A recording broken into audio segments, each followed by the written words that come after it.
तमिलनाडु की राजनीति में इस बार कुछ अलग होने के संकेत मिल रहे हैं। जहां सालों से द्रविडियन पार्टीज का दबदबा रहा है, वहीं अब बीजेपी अपनी पकड़ मजबूत करने की कोशिश में है। 23 अप्रैल को होने वाले विधानसभा चुनाव में क्या कमल तमिलनाडु में खिल पाएगा? आइए समझते हैं पूरा गणित। सबसे पहले बात करते हैं सीट शेयरिंग की। एआईएडीएमके के नेतृत्व वाले एनडीए गठबंधन में बीजेपी इस बार 27 सीटों पर चुनाव लड़ रही है। पिछली बार यानी 2021 में बीजेपी ने 20 सीटों पर चुनाव लड़ा था और सिर्फ 4 सीटें जीती थी। लेकिन इस बार पार्टी ज्यादा आत्मविश्वास के साथ मैदान में है। एआईएडीएमके ने 27 सीट बीजेपी को दी है, पीएमके को 18 सीटें मिली है और एएमएमके को 11 सीटें दी गई हैं। गठबंधन का दावा है कि इस बार उनका लक्ष्य सिर्फ जीत नहीं बल्कि बड़ी जीत है। अब समझते हैं बीजेपी की स्ट्रैटेजी।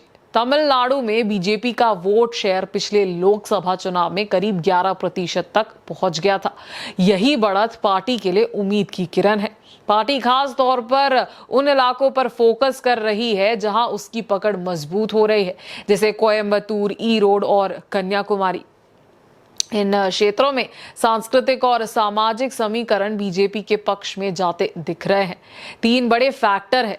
पहला, राज्य अध्यक्ष अन्नामलई का आक्रामक प्रचार और यात्राएं, जिसे युवा में चर्चा बढ़ी है।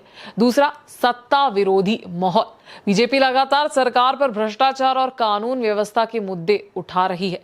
तीसरी, वोट बैंक का बिखराव। छोटी पार्टीज के आने से वोट अलग अलग हिस्सों में बंट सकता है, जिसका फायदा एनडीए को मिल सकता है। अब बात करते हैं सबसे बड़ी चुनौती की। मुख्यमंत्री एमके स्टालिन का द्रविडियन मॉडल अभी भी काफी मजबूत है। सरकार की योजनाएं जैसे महिलाओं के लिए मुफ्त बस यात्रा और आर्थिक सहायता योजनाएं जनता के बीच अच्छी पकड़ बनाए हुए हैं, यानी मुकाबला आसान नहीं है। एक और बड़ा ट्विस्ट इस चुनाव में नया फैक्टर बनकर उभरा है, विजय। उनकी पार्टी टीवी के युवाओं के वोट को प्रभावित कर सकती है और यही वोट बैंक बीजेपी और एआईएडीएमके दोनों के लिए अहम है।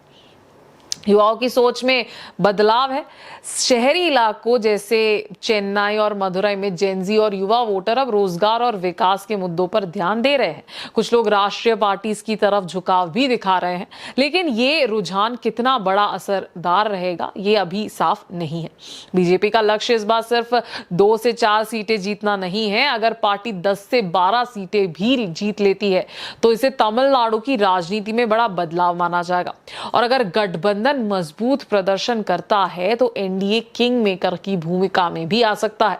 अब नजरें 23 अप्रैल पर टिकी है, जब जनता अपना फैसला ईवीएम में दर्ज करेगी। क्या तमिलनाडु में द्रविडियन राजनीति कायम रहेगी या फिर इस बार कमल अपनी जड़ें मजबूत करेगा? ये फैसला जनता के हाथ में है।